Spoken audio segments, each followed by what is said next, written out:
जय Shri Jagannath friends, welcome welcome welcome. बहुत सारा स्वागत मो चैनल को आपण मानकू। आज वीडियो आरंभ करवा। वीडियो माध्यम आज जानिबा माता पिता रूप जी मिली था से प्रकृत किए जानिबा पूर्व भोले बाबा भक्तगण चैनल को सब्सक्राइब करी वीडियो गोटे लाइक कर दिंतु। आसतु वीडियो आरंभ करवा। माता पिता रूप जे मिली था से प्रकृत किए। वीडियोटी की जमा भी स्किप करें, लास्ट पर्यंत शुणु। जानिबा पूर्व वीडियोटी की शेष पर्यंत निश्चित शुणु। पुणी तुमको तुम माता पिता प्रति भल पाइबा निहाती भाव बढ़ीज।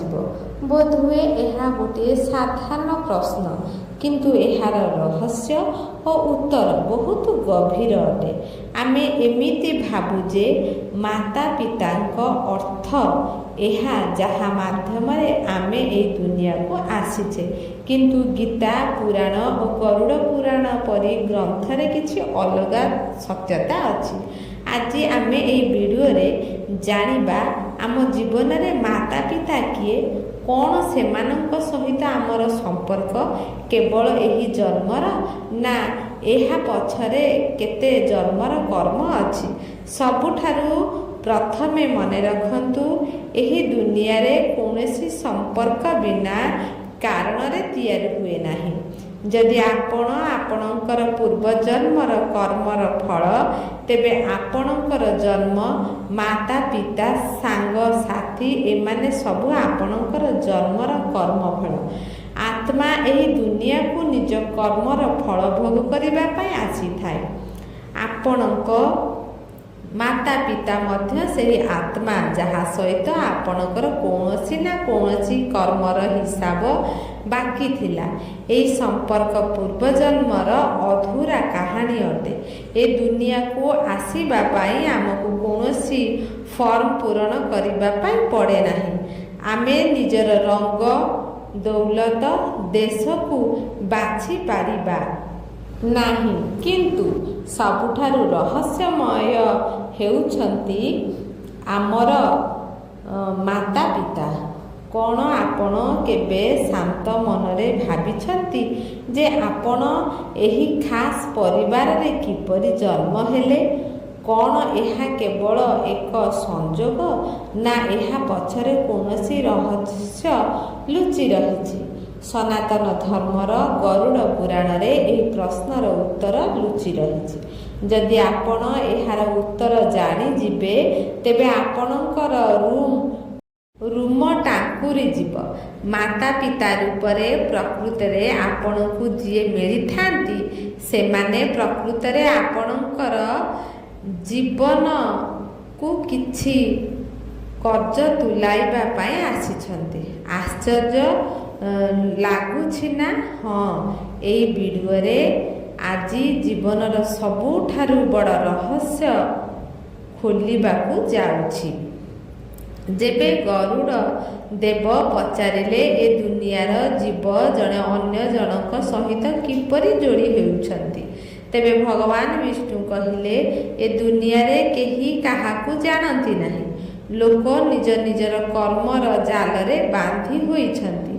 जेबे पुनर्बार जन्म नहीं थांती, तेबे सेमाने निज पूर्व जन्मर कर्ज तुलाइबा पाई सबुठारु सठिक गर्भ बाछि थांती। आपणक माता पिता केवल आपणकु जन्म देबा लोक नुहंती, सेमाने आपणकर कर्म लेखार पार्टनर मध्य अटंती। गरुड़ पुराणर मुख्य कथा करजर बंधन अर्थात कर्जर संजोग। आपणकर करजर बंधन सेही लोकंक सह सबुठारु गभीर होइथाए, जहा सहित आपण ए दुनिया रे सबुठारु अधिक समय बितेइथिले। आपणकर माता पिता केते कारण जोगु आपणक जीवन को आसी थांती। बापा माँ से माने होई थांती जे आपणक पूर्व जन्म रे बिना कौनसी स्वार्थ रे सेवा करि थांती। ହେଇପାରେ ଆପଣ ପୂର୍ବ ଜନ୍ମରେ କୌଣସି ଅଜଣା ବ୍ୟକ୍ତିର ସେବା କରିଥିଲ, ନଚେତ୍ ନିଜ ପୂର୍ବଜଙ୍କର ବଡ଼ ଭକ୍ତ ଥିଲ।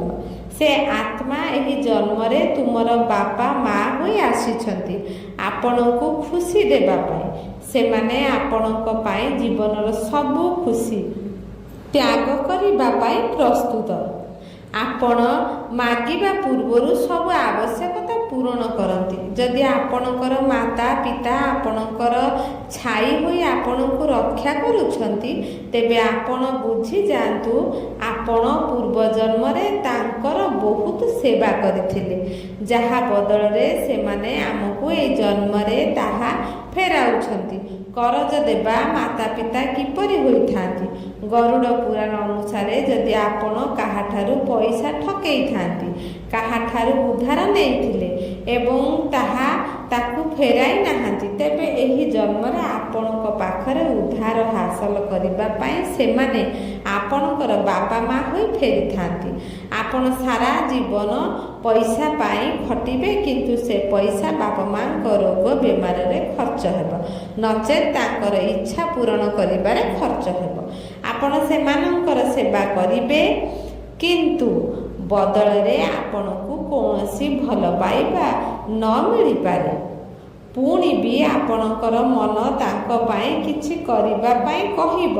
ପ୍ରକୃତରେ ଏହା ଏଥିପାଇଁ ହୁଏ ଆପଣ ନିଜର ପୁରୁଣା ଉଦ୍ଧାର ସୁଝୁଥାନ୍ତି। ତୃତୀୟ କଥା, ଶତ୍ରୁ ରୂପରେ ଜନ୍ମ ନେବା। ଗରୁଡ଼ ପୁରାଣର ଏହି ଅଧ୍ୟୟନ ବହୁତ ପୀଡ଼ାଦାୟକ। କେତେ ଥର ଆମେ ଦେଖିଥାଉ ମାତା ପିତା ନିଜ ଛୁଆଙ୍କୁ ବହୁତ ଘୃଣା କରନ୍ତି ଏବଂ ସେମାନଙ୍କୁ ବହୁତ ଟର୍ଚର କରନ୍ତି, ଯାହାଫଳରେ ପିଲାମାନେ ମଧ୍ୟ ବାପା ମାଙ୍କର ଶତ୍ରୁ ହୋଇଯାନ୍ତି। ଏମିତି କାହିଁକି ହୋଇଥାଏ? କ'ଣ ଆପଣ ଜାଣିଛନ୍ତି? ଶାସ୍ତ୍ରରେ କ'ଣ କୁହାଯାଇଛି? ଶାସ୍ତ୍ରରେ କୁହାଯାଇଛି, ଯଦି ଆପଣ ପୂର୍ବଜନ୍ମରେ କାହା ସହିତ ବହୁତ ଶତ୍ରୁତା କରିଥିଲେ, ଯଦି ଆପଣ କାହାକୁ ବର୍ବାଦ କରିଥିଲେ କିମ୍ବା କାହାକୁ ଗଭୀର ଆଘାତ ଦେଇଥିଲେ, ତେବେ ସେହି ଆତ୍ମା ପ୍ରତିଶୋଧ ନେବା ପାଇଁ ଆପଣଙ୍କ ବାପା ମା ରୂପରେ ଜନ୍ମ ନେଇଥାନ୍ତି। ସେମାନେ ସାରା ଜୀବନ ତୁମକୁ ଘରକୁ ଆସି ତୁମକୁ ଦୁଃଖ ଦେଇଥାନ୍ତି। ସେମାନେ ତୁମ ଉନ୍ନତିରେ ବାଧା ସାଜିବେ। ଏହି ସମ୍ପର୍କକୁ ବୈର ଅନୁବନ୍ଧ କୁହାଯାଏ। ଚତୁର୍ଥ, ଯେଉଁ ବାପା ମାଙ୍କ ସହ ତୁମ ସମ୍ପର୍କ ବେଶୀ ଗମ୍ଭୀର ନୁହେଁ, ସେମାନେ ତୁମକୁ ଜନ୍ମ ଦେଇଥାନ୍ତି, ସେମାନେ ତୁମକୁ ଭଲ ତୁମର ଲାଳନ ପାଳନ କରିଥାନ୍ତୁ, କିନ୍ତୁ ଆପଣଙ୍କ ଜୀବନକୁ ସେମାନେ ଏତେ ଦଖଲ କରନ୍ତି ନାହିଁ। ତୁମ ଉନ୍ନତିରେ ସେମାନେ ବେଶୀ ଖୁସି ହୁଅନ୍ତି ନାହିଁ। ଏହାର କାରଣ କ'ଣ? ଏହାର କାରଣ ପୂର୍ବ ଜନ୍ମରେ ତୁମର ତାଙ୍କ ସହିତ ସମ୍ପର୍କ ବହୁତ କମ୍ ଥିଲା। ଏବେ ମୁଁ ଆପଣଙ୍କୁ ପିତୃ ଓ ମାତୃ ଋଣ ବିଷୟରେ କହିବି। ଏହା ମଧ୍ୟ ଆପଣଙ୍କ ପାଇଁ ଜାଣିବା ଆବଶ୍ୟକ। ଆପଣ ଚାହିଁଲେ ଆପଣଙ୍କର ଦୌଲତ ଛାଡ଼ି ପାରିବେ, କିନ୍ତୁ କେବେ ଶରୀରର ଅଂଶକୁ ଛାଡ଼ି ପାରିବେ ନାହିଁ, ଯାହା ଆପଣଙ୍କ ବାପା ମାଙ୍କର। ସେଥିପାଇଁ ସନାତନ ଧର୍ମରେ ଶ୍ରାଦ୍ଧକୁ ଏତେ ମହତ୍ତ୍ୱ ଦିଆଯାଇଛି। ଯେଉଁ ପୂର୍ବଜ ତୁମକୁ ତୁମ ମାତା ପିତାଙ୍କ ମାଧ୍ୟମରେ ଯୋଡ଼ି ହୋଇ ରହିଛନ୍ତି, ତାଙ୍କ କେବଳ ଆପଣଙ୍କ ଠାରୁ ସମ୍ମାନ ଦରକାର। ଯଦି ଆପଣ ବଞ୍ଚି ଥାଉ ଥାଉ ନିଜ ବାପା ମାଙ୍କୁ ଦେଖାଶୁଣା କରୁନାହାନ୍ତି, ତେବେ ଆପଣ କେବେ ପିତୃଋଣ ଶୁଝିପାରିବେ ନାହିଁ। ଏହାର ପ୍ରଭାବ ଆପଣଙ୍କର ଆଗାମୀ ପିଢ଼ିଙ୍କ ଉପରେ ପଡ଼ିପାରେ। ମନୋବିଜ୍ଞାନ କହିଥାଏ, ଆପଣ ଯାହା ତାହା ଆପଣଙ୍କର ନିଜର ଫଳ। ଆପଣଙ୍କର କ୍ରୋଧ, ଆପଣଙ୍କର ଦକ୍ଷତା, ଆପଣଙ୍କର ଖୁସି, ସବୁକିଛି ଆପଣଙ୍କର ମାତା ପିତାଙ୍କ ଠାରୁ ଆସିଥାଏ। ବିଜ୍ଞାନ ଏହାକୁ ଜେନେଟିକ୍ କୋଡ୍ କହିଥାଏ, କିନ୍ତୁ ଆଶ୍ଚର୍ଯ୍ୟ କଥା, 1000 ବର୍ଷ ପୂର୍ବେ ଗରୁଡ଼ ପୁରାଣ ଏହାକୁ ଆଧ୍ୟାତ୍ମିକ ଭାବରେ କହିଥିଲା, ଯାହାକୁ ବିଜ୍ଞାନ DNA କହିଥିଲା। पुराण ताकू कर्ममंजी बोली कुहे। आपण सही परिवार रे जन्म हुअंती जहार जेनेटिक मेमोरी आपणक पूर्वजन्मर कर्म सह अधिक मिशुथिब, अर्थात आपणकर स्वभाव आपणकर माता पितांक स्वभाव भली हेबा साधारण। यह प्रकृतिर गोटे सठिक नियम। जेबे संपर्क खराब हुए माता पिता आपणक शत्रु बोली भावती। कौन मोर पूरा जीवन एहिपरि भावरे चलिब?